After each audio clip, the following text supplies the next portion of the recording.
Today marks a proud and historical moment. We are here to celebrate the 100 glorious years of Andhra University, a great institution of learning. Andhra university ఒక institution మాత్రమే కాదు, అలాంటి వాళ్ళకి ఒక emotion.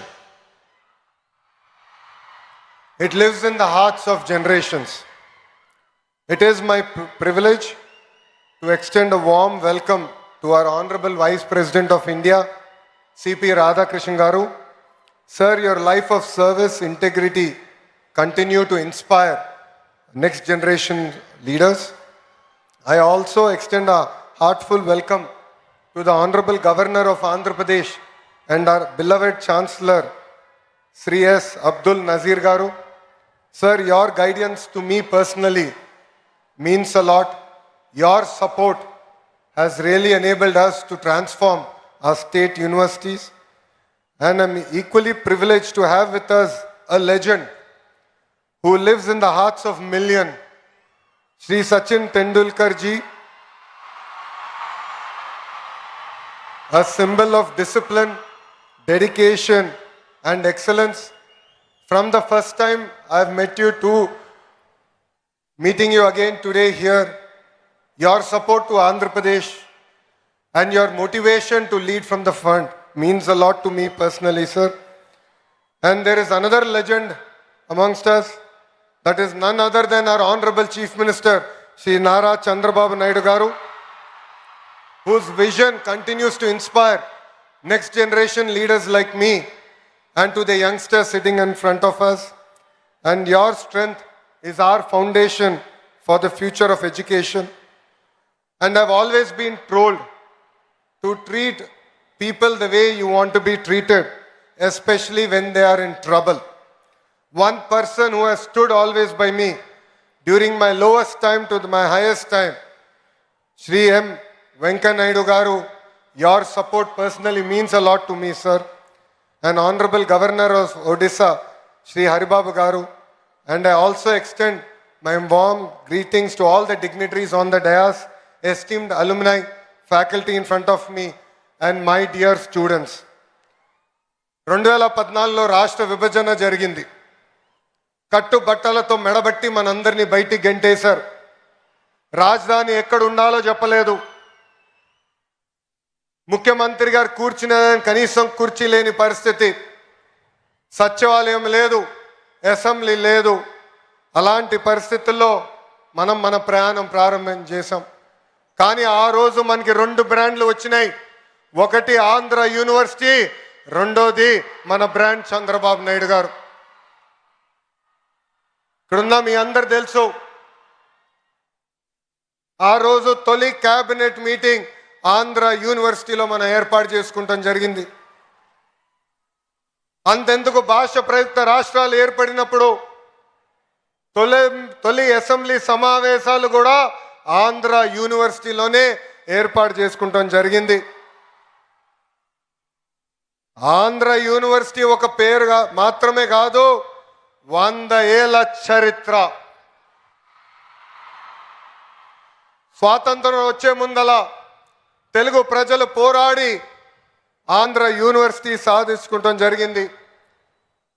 మన university అనేక రికార్డులు సాధిస్తాం జరిగింది. భారతదేశంలోనే వన్ ఆఫ్ ద ఓల్డెస్ట్ యూనివర్సిటీగా ఈరోజు మన ముందల నిలబడుతుంది. భాష ప్రయుక్త రాష్ట్రాల కోసం మనం ఆనాడు పోరాడితే ఆంధ్ర రాష్ట్రం ఏర్పడింది. అదేవిధంగా తెలుగు ప్రజల కోసం ఆంధ్ర యూనివర్సిటీ మనం ఏర్పాటు చేసుకుంటాం జరిగింది. నేను కార్నిగీ మెలన్ స్టాన్ఫర్డ్లో చదివిన వాడిని. కానీ ఈరోజు మిమ్మల్ని అందరూ చూస్తే అసూయపడుతున్నా, ఇక్కడ ఆంధ్ర యూనివర్సిటీలో చదువుంటే ఎంత బాగుండేదని. పక్కనే విశాఖ బీచ్ రోడ్, అద్భుతమైన ఫ్యాకల్టీ. అంతెందుకు ఆంధ్ర యూనివర్సిటీ స్టూడెంట్స్ జోషే ఈరోజు అదిరిపోతాం జరుగుతుంది. మీ జోష్ చూసిన తర్వాత మీకోసం ఇంకా కష్టపడాలి, పని చేయాలి. రాబోయే 100 సంవత్సరాల చరిత్ర మనందరం కలిసికట్టుగా సృష్టించాలని ఈ సభాముఖంగా కోరుతున్నాం. Dr. B.R. Ambedkar Garu once said, Cultivation of minds should be the ultimate aim of human excellence. Andhra university చరిత్ర వెనుక ఎంతో మంది త్యాగం ఉంది, ఎంతో మంది పోరాటం ఉంది, ఎంతో మంది కష్టం ఉంది.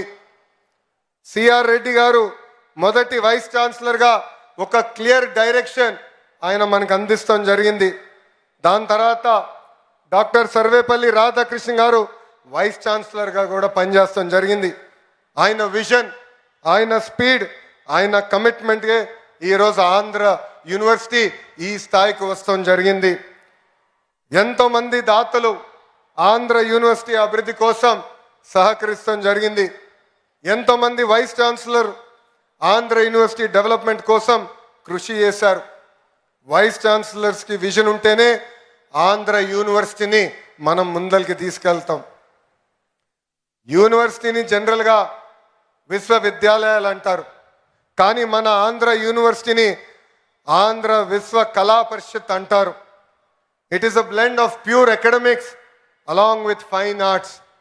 దీనికే బెస్ట్ ఎగ్జాంపుల్ త్రివిక్రమ్ శ్రీనివాస్ గారు. మన ఆంధ్ర యూనివర్సిటీ నుంచే ఎంఎస్సి న్యూక్లియర్ ఫిజిక్స్లో గోల్డ్ మెడల్ సంపాదించి ఏకంగా ఒక ఫేమస్ మూవీ డైరెక్టర్ అవుతాం జరిగింది. ఆంధ్ర యూనివర్సిటీ ఎంబలం దగ్గర నుంచి కోర్సుల వరకు అన్నీ ఒక స్పెషలే. హైయర్ ఎడ్యుకేషన్లో డిఫరెంట్ ప్రోగ్రామ్స్ అందిస్తుంది మన Andhra university. AU has 68 academic departments with 7 constituent colleges offering 121 undergraduate and postgraduate programs along with other research programs available. AU has 304 affiliated colleges with 85,000 wonderful students, including 1,050 foreign students coming across 56 countries. Andhra university ఆంధ్రప్రదేశ్కి మాత్రమే కాదు, భారతదేశానికే గర్వ కారణం. Andhra university గత 2 ఏళ్ళుగా అనేక ర్యాంకులు కూడా సాధిస్తాం జరుగుతుంది. ISO సర్టిఫికేషన్ కానివ్వండి, NAC A++ కానివ్వండి, NRF 2025లో one of 4th best state యూనివర్సిటీగా కూడా మనం సాధించుకున్నాం. But I will be happy as an education minister only when Andhra University is among the top 3 universities in India and among the top 100 in the world. So I request the faculty in front of me, the Vice Chancellor on the dais, GP Rajshekhar Garu, with this single agenda we should work hard and make our Chancellor Abdul Nazir sir proud. Andhra University lo చదువుకున్న వారు గొప్ప స్థాయికి వచ్చారు. Physics నుంచి politics వరకు Andhra university mark శాశ్వతంగా ఉంది. వెంకయ్యనాయుడు గారు, జిఎంసి బాలయోగి గారు, కె హరిబాబు గారు, సుబ్బారావు గారు, బివిఆర్ మోహన్ రెడ్డి గారు, పూర్ణ సగుర్తి గారు, గ్రంథి మల్లికార్జునరావు గారు, చావా సత్యనారాయణ గారు, ఇలాక అనేక మంది పారిశ్రామికవేత్తలు, రాజకీయ నాయకులు కూడా వచ్చారు. అంతేకాదు రాజకీయాల్లో కూడా ఆంధ్ర యూనివర్సిటీ స్టూడెంట్స్ నంబర్ 1. ఎందుకంటే గాజువాక శాసనసభ్యులు పల్లా శ్రీనివాస్ గారు కూడా Andhra university product. Their rise is not merely by chance. It is by commitment, struggle, sacrifice and unwavering determination. And I expect many more students here who are in front of us to join politics, to bring about the change that we want to see in politics, and together we can make India Vikasit Bharat, which is the dream of our Honorable Prime Minister Shri Narendra Modi ji. ఇక్కడున్న విద్యార్థులందరూ కూడా నా జీవిత ప్రయాణం గురించి కూడా చెప్పాలనుకుంటున్నా. కార్నిగి మెలన్లో చదివా, స్టాన్ఫర్డ్కి వెళ్ళాను, దాని తర్వాత వరల్డ్ బ్యాంక్లో పనిచేసా, హెరిటేజ్లో కూడా ఎగ్జిక్యూటివ్ డైరెక్టర్గా ఉన్నా. ప్రజలకి సేవ చేయాలని ప్రత్యక్ష రాజకీయాల్లో 2013లో వచ్చా. వేదికమైన గౌరవ ముఖ్యమంత్రి గారి ఆశీస్సుల మేరకు నేను పంచాయతీరాజ్ గ్రామీణాభివృద్ధి శాఖ మంత్రిగా కూడా పనిచేశా. 2019లో ఎప్పుడు గెలవని నియోజకవర్గంలో పోటీ చేసి గెలవాల లక్ష్యంతో నేను ప్రయాణం ప్రారంభించా. 5300 ఓట్లతో నేను ఓడిపోయా. మొదటి రోజు బాధ ఆవేదన కలిగింది, కానీ అది నా 2వ రోజు నుంచి నాలో కసి పెంచింది, పట్టుదల పెంచింది. అక్కడనే మళ్ళీ పోటీ చేశా, ప్రజల ఆశీస్సు మేరకు 91,000 మెజార్టీతో గెలిచి శాసనసభకి వెళ్తాం జరిగింది. ఇది ఇక్కడ ఉన్న మీ అందరికి ఎందుకు చెప్తున్నానంటే, if there is no risk, there is no story. On the dais, you see eminent personalities who have achieved great things in their lives. But they are here today because they have sacrificed a lot. They face tremendous amount of challenges. So all the youngsters in front of me, every failure is a stepping stone for success. I have redefined fail. It is our first attempt in learning. We should take this in spirit. It should build fire in our belly.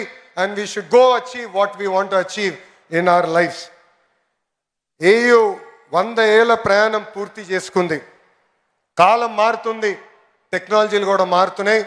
అందుకే vice chancellor గారి ఆధ్వర్యంలో మన కరికులంలో కూడా మనందరం మార్చుకోవాల్సిన అవసరం ఉంది. Industry connect కూడా చాలా చాలా అవసరం. గౌరవ ముఖ్యమంత్రి గారు ఈ సమావేశానికి వచ్చే సమయంలో కూడా ఆయన డిపార్ట్మెంట్ రివ్యూ చేసి చాలా స్పష్టంగా చెప్పారు, ఇండస్ట్రీ అకాడమియా కనెక్ట్ అవసరం ఉంది. కేవలం క్లాసెస్లో చదువుకుంటాం కాదు, కనీసం ఒక సంవత్సరం అన్న ఫీల్డ్కి వెళ్ళాలి, వాస్తవాలు తెలుసుకోవాల్సిన అవసరం పిల్లలందరిపైన ఉందని చెప్తాం జరిగింది. అది నేను డైరెక్షన్ నేను స్వీకరిస్తున్నా. తప్పనిసరిగా ఆ మార్పు కూడా మేము తీసుకొస్తామని గౌరవ ముఖ్యమంత్రి గారికి నేను తెలియజేస్తున్నా.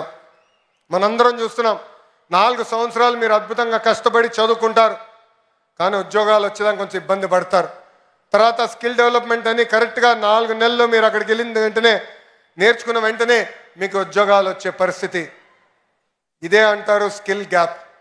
దీనికి ఫుల్ స్టాప్ పెట్టాల్సిన బాధ్యత మా అందరిపైన ఉంది. దానికి మేము అహర్నిశలు కష్టపడతామని ఈ సభాముఖ పిల్లలందరికీ మేము తెలియజేస్తున్నాం. అతి చిన్న వయసులో నన్ను విద్యాశాఖ మార్చులుగా గౌరవ ముఖ్యమంత్రి గారు నియమించారు. నేను విద్యాశాఖ మంత్రి అవుతున్నానంటే చాలామంది నాకు చెప్పారు, అది కఠినమైన పోర్ట్ఫోలియో, మీకు అవసరమా అని. అందుకే కావాలి, భారతదేశ చరిత్ర తిరిగి రాయాలంటే మా పిల్లలే తిరిగి రాయగలుగుతారు. అందుకే ఈ ఛాలెంజ్ని నేను స్వీకరిస్తున్నానని చెప్తాను జరిగింది. ఇంకా మార్పులు తీసుకురావాలి, నిధులు కేటాయించాలి. కేవలం ఇన్ఫ్రాస్ట్రక్చరే కాదు, పర్మనెంట్ ఫ్యాకల్టీ కూడా ఏర్పాటు చేయాల్సిన అవసరం ఉంది. గౌరవ ముఖ్యమంత్రి గారు నాకు చెప్పారు, పెండింగ్లో ఉన్న అన్ని పోస్టులు యుద్ధ ప్రాతిపదికంగా భర్తీ చేయాలని ఈ సభాముఖ హామీ ఇస్తున్న. రాబోయే సంవత్సరంలో భర్తీ చేసి మళ్ళీ మీకు కంపడతామని ఈ సభాముఖంగా గౌరవ ముఖ్యమంత్రి గారు కూడా తెలియజేస్తున్నాం. భారతదేశంలో హైయర్ ఎడ్యుకేషన్ పైన ఎక్కువ శ్రద్ధ పెట్టాలని గౌరవ ప్రధానమంత్రి శ్రీ నరేంద్ర మోడీ గారు చెప్తున్నారు. రీసెర్చ్ని పెద్ద ఎత్తున ప్రోత్సహించాల్సిన అవసరం ఉంది. ఒక్కొక్క యూనివర్సిటీ ఒక సబ్జెక్ట్ మీద స్పెషలైజ్ అయితేనే ఎకో సిస్టమ్ మొత్తం ఏర్పడడానికి అవకాశాలు ఉంటాయని కూడా మనందరూ తెలిసిన విషయమే. ఉత్తరాంధ్ర ఆంధ్ర రాష్ట్రానికి ఒక ఎకనామిక్ ఇంజిన్గా మారబోతుంది. రేపు గూగుల్కి డేటా సెంటర్కి మనం శంకుస్థాపన వేయబోతున్నాం. ఈ గడిచిన 6 నెలల్లో ఆర్సిల్లర్ మిత్తల్ ప్రాజెక్ట్ ఇక్కడ ప్రారంభించాం. నిన్నగాక మొన్న గౌరవ ముఖ్యమంత్రి గారి చేతుల మేరకు ఒక ఇంగాట్ సోలార్ సెల్ మ్యానుఫ్యాక్చరింగ్ ఫెసిలిటీ కూడా మన శంకుస్థాపన చేస్తాం జరిగింది. సో వాళ్ళకి కావాల్సిన కరికులం ఇవన్నీ ఏర్పాటు చేసే బాధ్యత ఆంధ్ర యూనివర్సిటీ తీసుకోవాలని ఈ సభాముఖంగా వైస్ ఛాన్సలర్ గారిని కోరుకుంటూ, ఈ సభాముఖంగా గౌరవ ముఖ్యమంత్రి గారిని కూడా ఒక విషయం కోరాలని కోరుతున్నా, ఒక కోరిక కోరుతున్నా. అడగంది అమ్మ కూడా పెట్టదంటారు సార్. అందుకే ఆంధ్ర యూనివర్సిటీకి కనీసం 250 కోట్ల నిధులు కేటాయించి రీసెర్చ్ని పెద్ద ఎత్తున ప్రోత్సహించాలని ఈ సభాముఖంగా గౌరవ ముఖ్యమంత్రి గారిని నేను కోరుకుంటున్నాను. అంతేకాకుండా ఇక్కడ ఉన్న ఫ్యాకల్టీని, వైస్ ఛాన్సలర్ గారిని నేను గతంలో కలిసినప్పుడు చెప్పా, రాబోయే 100 సంవత్సరాలకి మనం ఒక విజన్ డాక్యుమెంట్ తయారు చేయాలి. దాంట్లో ఎవ్రీ 5 years మన విశ్వవిద్యాలయం ఏం సాధించాలనేది చాలా స్పష్టంగా ఉండాలి, KPIs ఉండాలి. అది రూపొందించి మన స్టూడెంట్స్ సెనెట్ ముందలు పెట్టి వాళ్ళ ఫీడ్బ్యాక్ కూడా తీసుకుని రాబోయే 100 సంవత్సరాల విజన్ డాక్యుమెంట్ తయారు చేయాలని ఈ సభ ముఖంగా మిమ్మల్ని అందరూ కోరుకుంటూ, నాకు ఇంత అద్భుతమైన అవకాశం ఇచ్చిన మీ అందరికీ పేరు పేరున నా హృదయపూర్వక ధన్యవాదాలు తెలుపుకుంటూ మీ అందరి దగ్గర నుంచి సెలవు తీసుకుంటున్నా. జై హింద్. అందరూ నాతో చెప్పాలి, జై హింద్, జై హింద్. Thank you.